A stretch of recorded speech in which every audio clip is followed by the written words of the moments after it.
Émotionnel ou rationnel? En accord ou à l'opposé?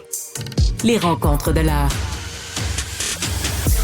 Nous sommes avec Emmanuel Latraverse et Marc-André Leclerc. Marc-André, sondage Palace pour Québec 125.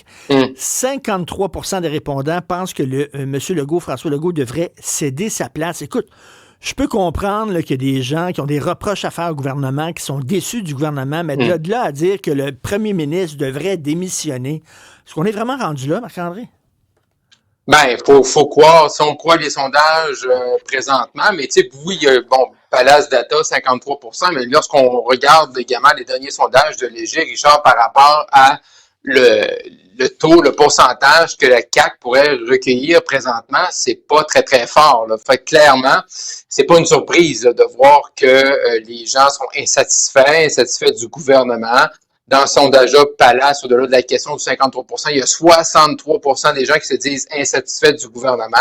Donc, c'est tout qu'un défi pour François Legault actuellement. C'est comment tu peux faire virer la tendance, mais c'est sûr que la tendance des 6, 8, 12 derniers mois n'est pas excellente pour la CAQ, n'est pas excellente pour François Legault. Tout allait bien pendant la pandémie. Mais depuis qu'on est sorti de la pandémie, ça va pas extrêmement bien. Puis chaque petit détail de dossier, que ce soit le troisième lien ici à Québec, que ce soit les Kings au centre Vidéotron, chaque petit dossier, Santé Québec, tout ça, les gens là vraiment sont très critiques et les gens veulent des résultats. Puis on a de la misère à sentir ces résultats-là sur le terrain. Mais Emmanuel, il me semble qu'il y a une différence entre dire aux prochaines élections, je ne voterai pas CAQ et dire que François Legault devrait démissionner sur le champ.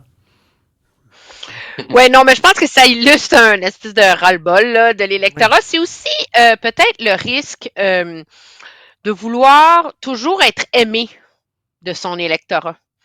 Monsieur Legault est un leader que, avec la pandémie en particulier, a comme développé un style de leadership où il voulait faire plaisir au monde, tu sais.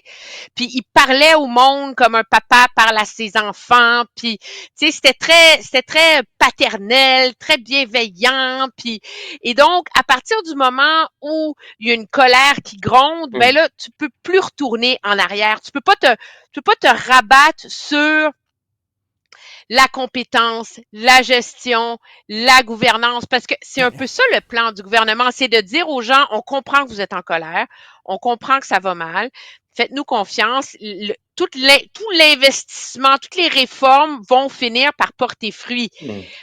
Ça, tu peux te rabattre là-dessus quand tu es un gouvernement où le lien de confiance repose sur la compétence, la gouvernance, etc. Un peu comme M. Harper à l'époque, si tu veux, qui n'était pas un premier ministre que le monde aimait, là, tu sais, c'était pas ça. Là. Au Québec, c'est d'autres choses, là, mais parlons dans le reste du Canada.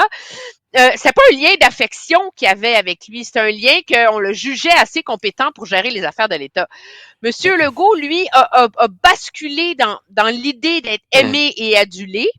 Et à partir du moment où il a déçu les gens avec des décisions quand même assez mal avisées, la hausse de salaire des députés, le troisième lien, etc., c'est comme on est émotif au Québec, hein, le ressenti a pris le dessus sur la raison dans son rapport, dans le rapport de l'électorat à M. Legault. Oui, Marc-André. Oui, mais je pense qu'il faut toujours garder en tête, là, puis je pense que ces chiffres-là confirment une théorie là, que je crois profondément, c'est que les Québécois, là, peut-être pendant la pandémie, là, mais les Québécois n'ont jamais été follement en amour avec François Legault. Là. Lorsque M. Legault a pris le pouvoir, c'est que les gens étaient tannés des libéraux, étaient tannés de Philippe Couillard, puis je pense que cette campagne-là, en 2018, M. Legault aurait pu rester chez lui pendant 36 jours, aurait pu attendre, il aurait remporté pareil cette campagne-là. À un moment donné, quand le désir de changement, cette volonté-là est tellement forte, ben les gens sont prêts à voter pour quelqu'un qui est là et qui peut être vu comme une alternative. Là. Fait que je pense pas que les Québécois ont déjà été follement en amour comme ils l'ont pu l'être avec d'autres politiciens québécois ou canadiens. Là. Fait que je pense que c'est pour ça que pour M. Legault, c'est difficile présentement, c'est parce qu'il n'y a pas d'amour perdu des Québécois à la base pour M. Legault. On l'a aimé en 2018, après ça, on l'a réélu, on l'a remercié pour la pandémie parce qu'on s'est dit, ben, il n'a pas réussi à faire tout ce qu'il voulait faire, mais là, présentement, c'est un dur constat pour lui. Mais Emmanuel, j'écoute Marc-André, ça me fait penser, tu sais, on dirait qu'on aime trop où on déteste trop. Tu comprends? Tout n'est pas acheté. Dans le gouvernement de M. Legault. On parlait de Simon-Jeanin Barrette, le travail fantastique qu'il fait quand même. C'est comme, on aime plus que, on l'aimait plus qu'il méritait, puis là, on dirait qu'on le déteste plus qu'il méritait. Oui, c'est bien dit. Je pense aussi que le problème de M. Legault en ce moment, c'est que un gouvernement, ça vieillit, ça a des mauvaises passes, etc. Mais l'idée, c'est que c'est supposé avoir une base sur laquelle ça se rabat. Et le problème, c'est que M. Legault n'a plus vraiment cette base-là, qui était la base de son âme caquiste, qui était le gouvernement de comptables, les businessmen, on allait faire le ménage de l'État, on allait assainir les finances publiques, on n'allait pas gaspiller. À partir du moment où tu jettes par la fenêtre les principes fondateurs de ton gouvernement, mais là, à quoi tu te raccroches pour te recentrer, tu sais? Et ça, M. Legault, il l'a plus parce que ces principes-là qui sont supposés être son ancrage, il les a abandonnés.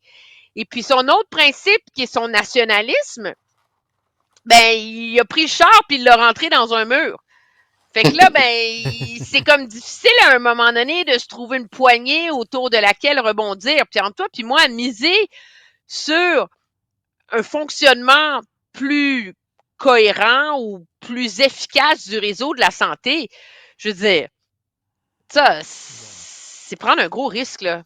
Parce qu'il n'y a pas un gouvernement qui a réussi, puis c'est de plus en plus difficile puisque la population vieillit, là. Marc-André, qu'est-ce qu'il y en est là, de la rencontre Justin Trudeau-Donald Trump? Comment ça s'est passé? On a-tu plus de détails? Là? Là, on a Dominique Leblanc, là, en début d'après-midi, qui a fait un point de presse là, pour dire qu'il y a un groupe là, qu'on va mettre là, sur la liste là, des terroristes là, selon la définition du code criminel. Mais c'est sûr que les questions, Richard et Emmanuel, étaient bien sûr sur qu'est-ce qui s'est passé vendredi soir du côté de la Floride. M. Leblanc nous a quand même confirmé ce qu'on savait déjà. Je veux dire, c'est pas qu'on voit les photos, les images, et quelques photos qu'on a réussi à avoir. Là, c'est pas une rencontre traditionnelle là, avec une table rectangulaire avec 4 personnes du côté des États-Unis d'un côté, puis 4 personnes du Canada de l'autre côté. Il était 12 autour d'une table, la photo qu'on voit actuellement. On voit vraiment que c'est très convivial. Même M. Leblanc a dit le mot, c'était social. Là, c'est une rencontre sociale. Il a dit, lui, ça a permis d'échanger des numéros de téléphone puis des textos qui sont suivis, mais c'est primordial dans les relations entre deux pays, surtout quand le Canada et les États-Unis, d'avoir les numéros de contact, d'avoir rencontré ces gens-là, de voir c'est qui, d'être autour de la table. Mais ce qui est très révélateur, je pense, au-delà de comment M. Trump est, puis qu'est-ce qu'ils ont mangé, puis qu'est-ce qu'ils ont bu, c'est les personnes qui étaient avec M. Trudeau. Bon, sa chef de cabinet, c'est une chose, mais c'est Dominique Leblanc qui était là. C'est pas Chrystia Freeland, parce qu'on me dit que Mme Freeland, elle est haïe par M. Trump. Même M. Trump, à la table, n'aurait parlé, Mme Freeland, comment il l'aime pas. Et c'était pas non plus Mélanie Joly, qui est la ministre des Affaires étrangères. C'est Dominique Leblanc qui était là. Et toi, c'est ça, c'est très révélateur. Et ce qu'on me dit à Ottawa, c'est que du côté de Mme Freeland, de Mme Joly, on n'était pas contente. Emmanuel, oui, mais entre toi et moi, là, s'il y a un ministre sur Terre que tu amènes manger avec Donald Trump, c'est Dominique Leblanc.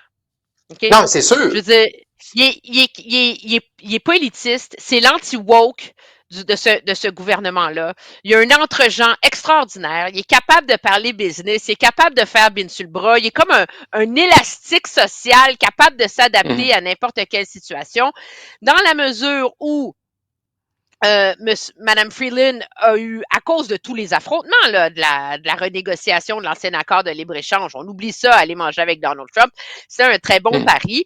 Puis en attendant, c'est sûr qu'il n'est pas revenu avec un deal, là. Mais moi, je trouve que ça envoie un message quand même important, là. Toute la semaine dernière, on a vu des politiciens de toutes les provinces s'épivarder sur la place publique, faire leur show, casser du sucre sur le dos de Canada, nous révéler sur la place publique tout ce qui cloche avec la frontière canadienne. En attendant, là, M. Trudeau, il a pris le téléphone, puis il était capable de se négocier un souper, puis il a pris son avion, puis il est allé manger avec Donald Trump. Ce que ça montre, là, c'est que ce gouvernement-là, là, de un, ils n'ont pas paniqué, contrairement au reste de la planète la semaine dernière, puis ils ont fait leur devoir, puis ils ont un plan, puis bon, est-ce que ça va marcher ou pas?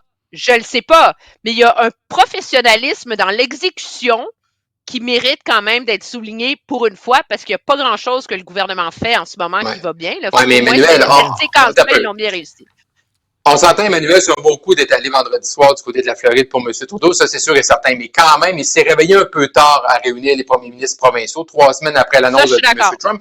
Et moi, ce que j'ai hâte de voir, là, une fois que M. Trudeau est revenu avec Mme Telford et M. Leblanc, là, c'est le temps de ramener les premiers ministres provinciaux à une rencontre en présentiel, de dire, regardez là, moi, je suis allé le voir, voici ce qu'on s'est dit, puis voici comment on va marcher pour les prochaines semaines, les prochains mois. Là, il a réussi son vendredi soir, mais là, au niveau canadien, faut qu'il aille de l'avant, puis qu'il continue, là. Tu dis à tout le monde, hey, c'est moi qui est allé, là. J'ai passé 3 heures avec lui, puis on a mangé ci, puis on a bu ça, puis voici ce qu'il me dit, puis voici comment on va opérer. Voici les contacts qu'on a faits. Faut les mettre dans le coup, les premiers ministres provinciaux, en partageant de l'information privilégiée. Mais là, présentement, comme dans la COVID. ça fait quoi? 48 heures. Ça fait 48 heures qu'il est revenu, puis il l'a pas encore fait, là. Il perd, M. Trudeau, là-dessus, il l'a pas, là. Merci beaucoup. Merci à vous deux. Merci, Richard. Bye.